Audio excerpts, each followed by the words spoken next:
Hey y'all, welcome back to my channel. We are going to talk about the Real Housewives of Salt Lake City. I'm going to catch this up because we're on episode 12 and I have not recapped 10 and 11. So I'm kind of just going to skim through that just a little bit because I took my notes and baby, my time is going to count. All right. So let's back it up a second. Episode 10. Whitney invited all the girls over for a potluck in support of everything that happened with Brittany. And Angie also suggested that the ladies do like high body count hair. So they all did it, everybody except for Mary, of course. She was like, baby, I ain't doing that. And Bronwyn even set up a mobile pet station, you know, kind of like the bear. The stuffed in the bear person, build a bear. But it was like a stuffed animal, little workshop or whatever that she created so everybody could put a personal recording in the bear for Brittany. Now, everybody is going around with their little teddy bear giving their message, but Mary did not have a message to give. And when production flashed back, you see that Brittany and Mary kind of had like a little tiff back on the boat, and she was like, you're like the least godliest person I have ever met. And you know, pardon me, that kind of hurt Mary's feelings. So for that, she don't have no message for Brittany. Whitney says, you know, she still has a bad taste in her mouth. Excuse me, y'all, every time the weather changed, my throat changed right with it. Okay. Whitney says she still has a bad taste in her mouth regarding Meredith. And Bronwyn confessed that she did sit down with Meredith. And Meredith said she didn't do anything. I mean, she did do a little something, but she didn't do everything that they say that she did. And Heather says she spoke also to Lisa yesterday when they had the brunch. And she did not take any blame. So, of course, Lisa and Meredith are struggling with accountability in this group. They always have. Past seasons have shown that. I don't know why these ladies think it's something different, but okay, here we are. And Whitney noticed that Bronwyn is not wearing her wedding ring. And, you know, Bronwyn tells the girls, you know, what happened as far as like having Todd go to another hotel room because he was looking at other women, which is cheating. It's a form of cheating in most relationships, whatever. It's a form of theirs. So even if you don't agree, it's a form of hers, all right? So she told Todd to go take your ass over there to the Motel 6. They will leave a light on for you, and that's what he did. Mary and her son go and check on the progress of the church. And she is, of course, a little nervous about reopening due to everything, but she's going to get it together. Lisa and John also went to a bakery to talk about the kids. And, you know, things is just not so great between them. You know, Lisa says everything, but it seems like John cannot get a word in edgewise. And honestly, not for nothing, it seemed like John is so unproblematic, but you know, Lisa always have a problem. That's just what it looked like to me. Brittany meets up with Jared, and she gave him a very, very long hug, and she brought Starbucks. Now, I could say something about the fact that she brought the drink versus he brought the drink, but I'm thinking, you know, one, is nothing wrong with a hot beverage, all right? Sheldon taught us that the best. You gonna be on tempers, and no lie, even my therapist told me that. If you gonna be on tempers and you about to have a serious conversation, you need to have a hot beverage. Because, like, once you sip in it, just trust me, hot beverage, all right? So maybe that's what Brittany was thinking when she brought the beverage from the Starbucks over there to Jared when they was talking. All right. Now, they get into it, right? And Jared was like, well, how's that 30-day fast going? And no lie, Brittany acted so much like a teenager in love. I had to Google how old Brittany is, because I'm not sure why she's acting so aloof. Like, why is she choosing to be in this clearly toxic, dysfunctional ass relationship with Jared? And Brittany is 50 fucking 4. Brittany might act like she a teenager in love, but Brittany is 50 fucking 4. You putting up with antics like that from a man, and you're 50 fucking 4? You know, I thank God that I don't, even at this young, tender age of 38, 54. Brittany, you is 54. You 5'4", sis. You ain't like over Jared that can't even commit, Jared that can't even tell you what y'all was. He can't even answer the question. You asking him, he can't even answer the question. Who want to deal with that shit in their 50s? I don't want to deal with it in my 30s. You think I ain't gonna have the patience to deal with that poppycock in my 50s? 54? Girl, you 54? Girl, ma'am. Brittany, you need to grow up. 54? You need to grow up, Britt. Britt, you need to grow up. So Bronwyn sit down to have a conversation with Todd, but Todd is on his phone. Like, he seemed like he is very much uninterested in whatever Bronwyn got to say. She speaks on the insecurity she developed during his infidelity. And Bronwyn also admitted that she talked to Whitney about their sex life, and Todd did not like that. Now, Bronwyn's defense was, I should be able to open up to my friends. Baby, these ain't your friends.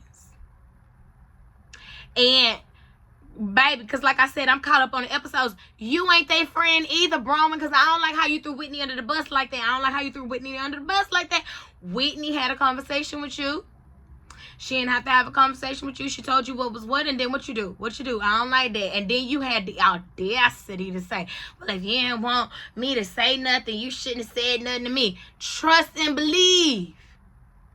It would be my first and last time saying something to you. See, I am at, again, that age of understanding. You only got to show me once now. I do not need multiple chances to see you for who you are. I'm going to go off gut. I'm going to go off instinct. I'm going to go off discernment, because none of that never stirred me wrong. And even if I still continue to choose to push past all that, to give you the benefit of the doubt, and you do that, and you tell me to my face, well, you should never said. You absolutely right.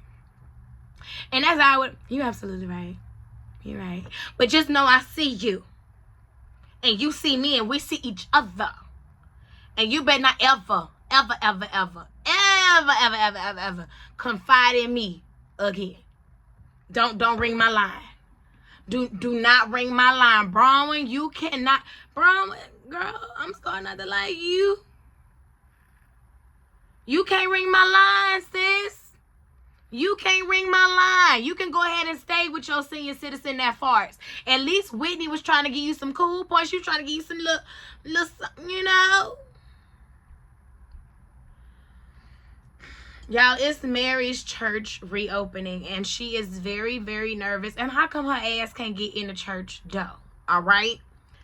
Now, she came alone because Robert Jr. was high, and she was like, nah, you can't go with me like that. And all the ladies are invited to the reopening, and they all start arriving. And do you know who looked like a real member of the church? You know who looked like a real member? Angie. Baby, Angie looked like a real member. She knew people by name. They was hugging her. They was waving. Baby, Angie and Mary got to be real friends like these. Got to be real friends like this. I don't know where they've been congregating. Maybe it was on a Zoom call. Maybe it was down the street at the local IHOP. I don't know. But baby, them members look very, very, very acquainted with Angie. Look very acquainted with Angie. That's all I'm going to say. And I love it. I love that for Mary. I love that for her. They're not just cast friends. They're like friends.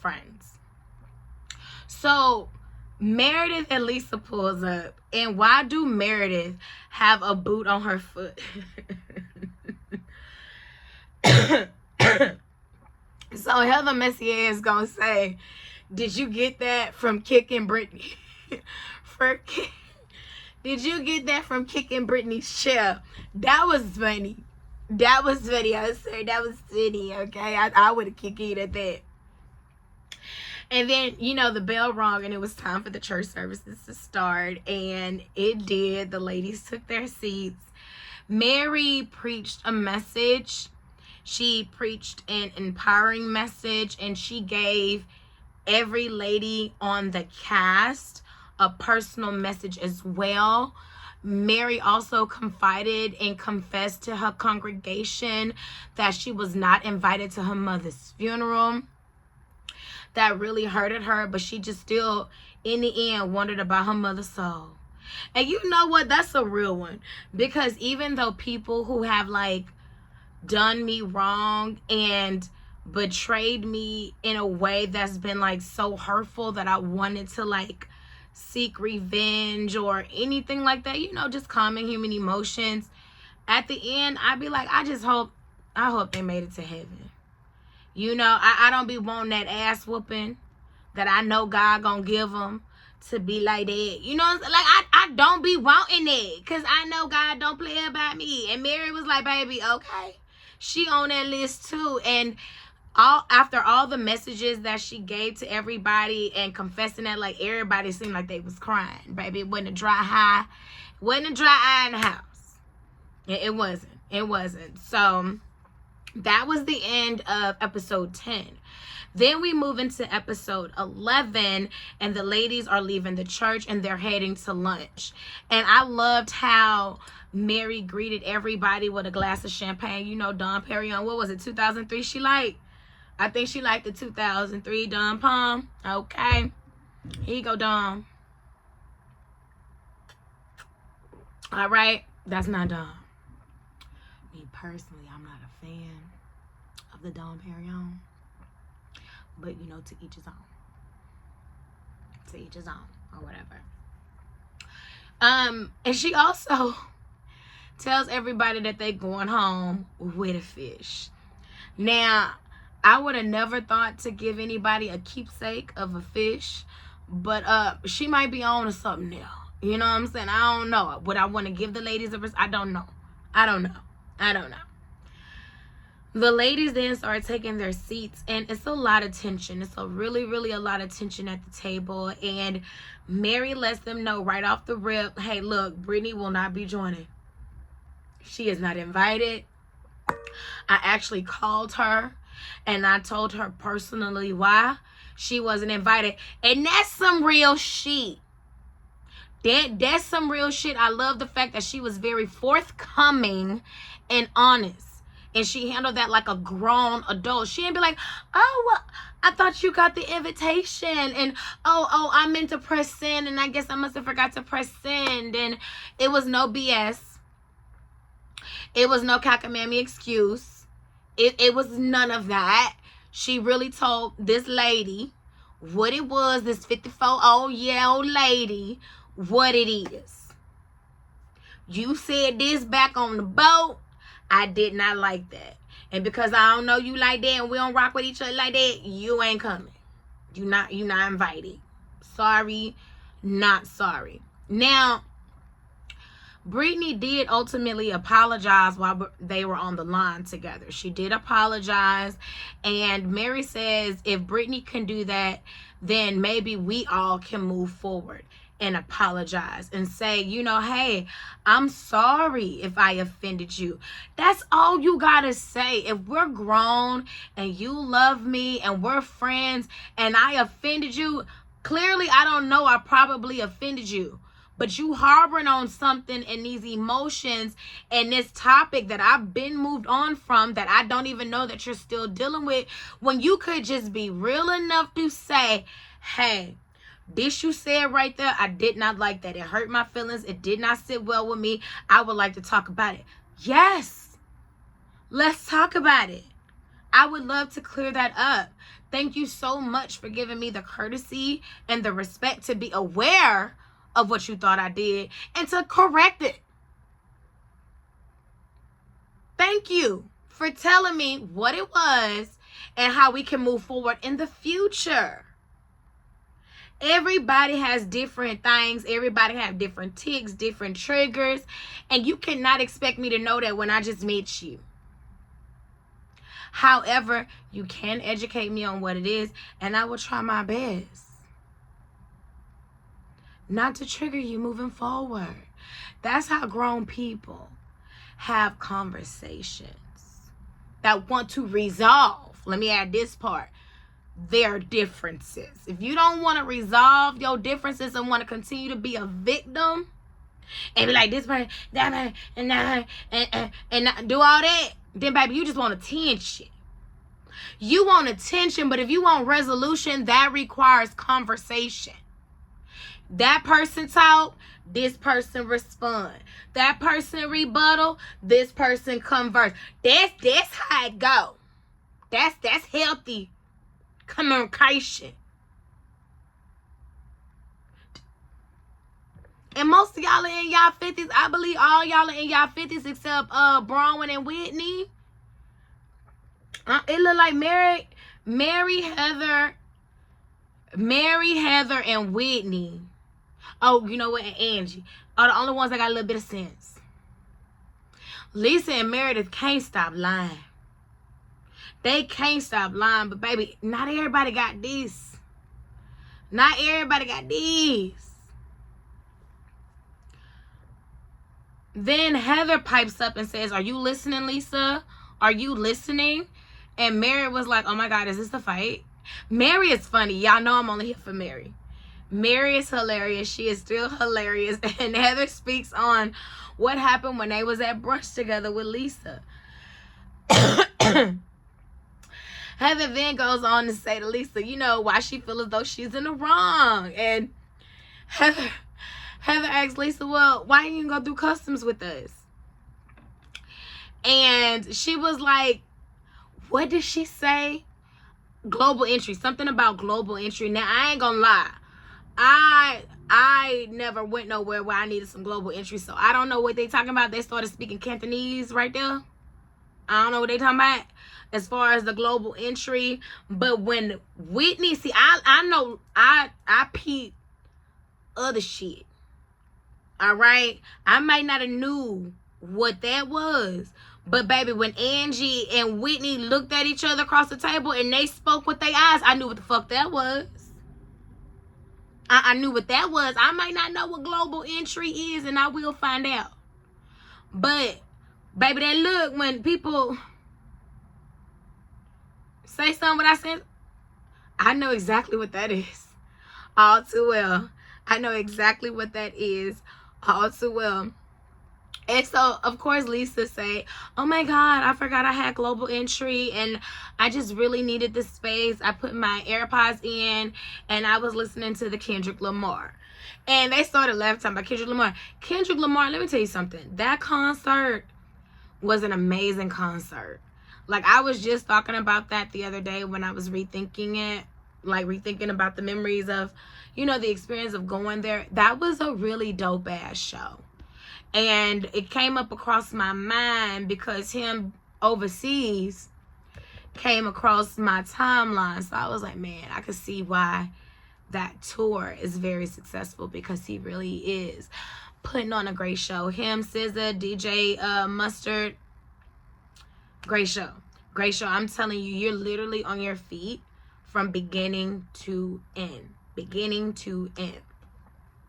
So Mary lets them know, you know, off. Oh, wait, I already said that. I'm sorry, my bad. Hey. So Meredith says she remembers everything and doesn't like what Whitney said behind her back. So Whitney was like, well, I only talked to one person about what had happened on the plane. And she looks over to Bronwyn, and Bronwyn admitted it. She was like, yes, you know, I did talk to Meredith about it, and it's, is being said what she said and don't remember, and something about alcohol and pills that she might have taken. And and Whitney just like, what? Here I am thinking it's just me and you, it's in a bubble. You run back and tell it to Meredith. Now, Bronwyn has a problem with Meredith for airing that out to Whitney. And she then admits that she's trying to get her citizenships. Oh, wait. Oh, hold on, wait. Let me back it up.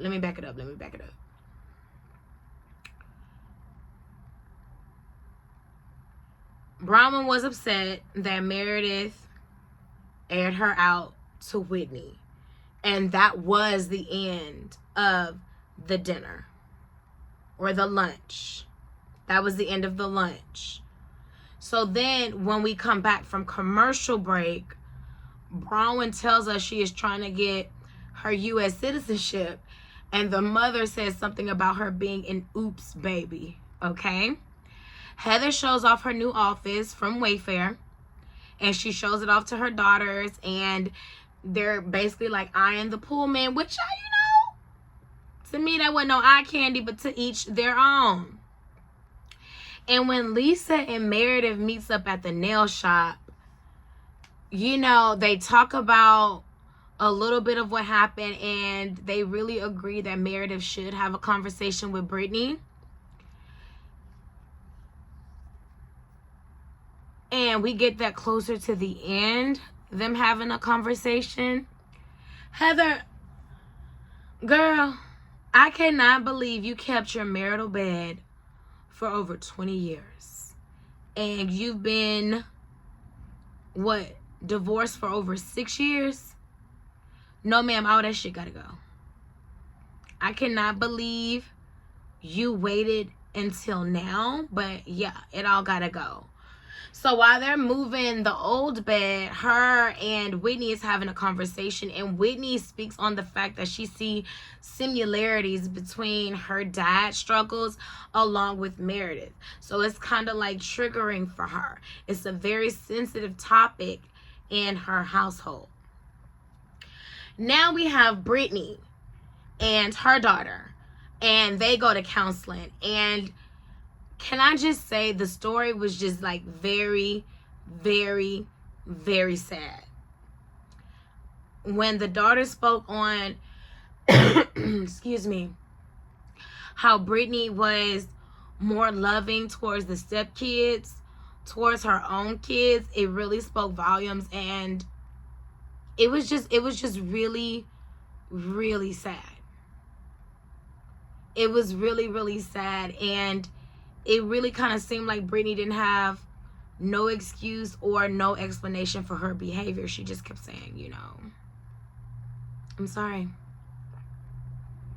I'm sorry. Bronwyn, her daughter, and her mom went to go do like bonsai trees or whatever, like when you cut it. And they are preparing they're preparing Bronwyn so they can leave the house. Like the daughter is about to leave and go out, and then the mom is like, eventually I'll be moving out too. And Bronwyn was like, I got used to the idea of all of us being in the house, and I'm just not ready to give that up. But baby, it's time to give it up. It's time to give it up. Meredith and Brittany meets up, and she did apologize to Brittany. She did apologize. It was kind of like a half-heart apology or a half-ass apology, of a standard apology, And Brittany also apologized for the TikTok, and they decided to move forward together in peace. Now we're all caught up, right? So let's talk about this current episode, episode 12. Now, when Bronwyn picks Todd up in that costume, I ain't gonna lie, I liked it. I thought that was too funny. That's something I probably would do. I'm not gonna lie to y'all. I like the costumes. I do not think it's excessive. I like it. I think it's her thing, and I like it. I like it. I'm not gonna say nothing about it. I like it. And she discussed with Tom that she's going to have a Boston spill the tea party. When we get to Whitney and she's crying on that porch and her husband comes out and join her and they have a serious conversation about the business, like, I completely get it, Whitney. And I feel like she probably have like some resentment build up towards her husband, because all she wanted, it seemed like, was for her husband to respect her in business, and he didn't even give her that validation until it was time to partner with her. He wanted and needed to use her business, Wild Rose Beauty, as leverage to start this MLM, I think it was MLM company or whatever that he wanted to start. And it is probably, I'm not going to say it bankrupt them, you know, but it put them in a substantial amount of debt. And I know that hurt her, especially, you know, a business is like a baby. People don't understand that they don't have a business of their own, but a business is like a baby, all right? You give everything to it. It's hours that people don't even see, like things that happen in the background, like, and I understand how it feels to want your partner to be in business with you, to have that support. But one, I learned that not everybody have the entrepreneur spirit, and two, he might be in support of you in your business, but that don't mean he wants to be a part of it. And it seemed like the only way that, what's your husband's name? Is it John? No, that's Lisa's husband's name. What's your husband's name, girl? I don't remember your husband's name. But it seemed like the only... No, that ain't it. It seemed like the only reason why your husband was interested is because he thought he had something to gain from the process. And now y'all both lose. And I know you probably want to wild out on his ass. Probably leave his ass. But I hope y'all come back from it. Divorce is not fun. It sucks. It's like a death. So yes, you lost your business, but you can build another one. You know, and you can build another marriage. I'm not saying you can't build another marriage or a relationship, but y'all been together for so long. Y'all invested so much. If you can stick it out and make it work, do that. Do that. Do that. Because this is just a season right now. Y'all can always rebound. You can file for bankruptcy. You can get out of debt. Like, girl, you can come back. You can come back. It happens all the time with multi-millionaires. You can come back. You can file that what is it, chapter 7, chapter 4? Go on, file that chapter. And you can come back. That's all I'm going to say. But I get it, girl. I get it. You damn near made me cry with that. Now, baby, when we get to Heather and she talk about that air fryer, I feel you, Heather. That air fryer changed my life. Once I went air fryer, baby, I haven't looked back. I haven't looked back. I mean, I use it quite often. It get used very, very often in this household. So I definitely get that. But Heather was basically preparing for her last daughter, her last baby bird, to leave the nest. And Heather is ready to do her. Heather is ready to dip it low, spread it wide, walk around the house naked, suck dick in the kitchen, and she ain't got to worry about her daughters walking in on her, okay? That's what Heather is trying to do.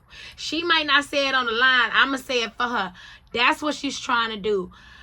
Heather is trying to be bare-assed, walking around the house and sucking dick in the living room and in the kitchen. That's what she's trying to do in the private. Why not, Heather? Go for it, girl. And I think you like them BBCs. Go for it, girl. That's what you like. The kids away to college. You already did the mom thing. You already fulfilled your responsibilities. They all in their rightful place. They know they can come home. They better call first. Change that alarm code. Change the code so they won't walk in on you while you oshkosh and bagosh. Change the door code. Change the ring. If you got a camera in the living room, change that password too. They shouldn't see you on your knees. Some things a child can't come back from. All right. Now, Bronwyn took on the responsibility of mailing out pride flags to everyone because Utah recently passed a law saying you cannot have one, I guess, exposed in the window. Right? Baby, I don't know. Y'all gonna check that law. So she sent it to people who can, I guess. I don't know. But when the mom tells Bronwyn, like, she's proud of her, that made Bronwyn, like, start crying so much. And I get it, because a lot of kids be looking for validation from their parents. They just want to say, you know, they just want to hear, oh, baby, I'm proud of you, you know, love you so much, you're doing a great job, blah, blah, blah, blah, blah. And I get that some people need that. I get that some people need that. Maybe we all do need that from our parents. And I'm glad that Bronwyn finally got it. And she is going to have the party, the Boston Tea Party. So as she's, you know, we're preparing for that. All the ladies start arriving, and they're dressed in old colonial attire. And, you know, they all for a good theme, honey. They put on the wigs and everything. And Bronwyn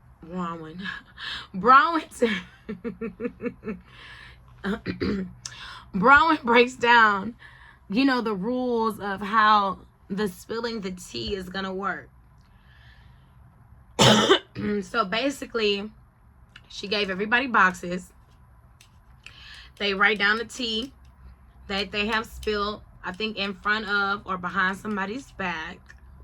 Once you say it, you got to throw it in the ocean. So say it and you throw it. Child, so people start spilling tea. And spilling tea. And spilling tea. Then it get real tense. Whitney versus Bronwyn. Whitney versus Meredith. Heather versus Lisa and Meredith. Meredith bring out some fucking drug test. And it really just goes to shit. And then the episode ends with new laws that they would like to implement in the group friendship. Now, how long do we honestly think that is definitely gonna last? Because when we see the preview for the upcoming episode, we know that's not for very long, don't we? So that's it. That's all for right now. Thank y'all so much for watching. And if you haven't already, please like, comment, and subscribe. Bye.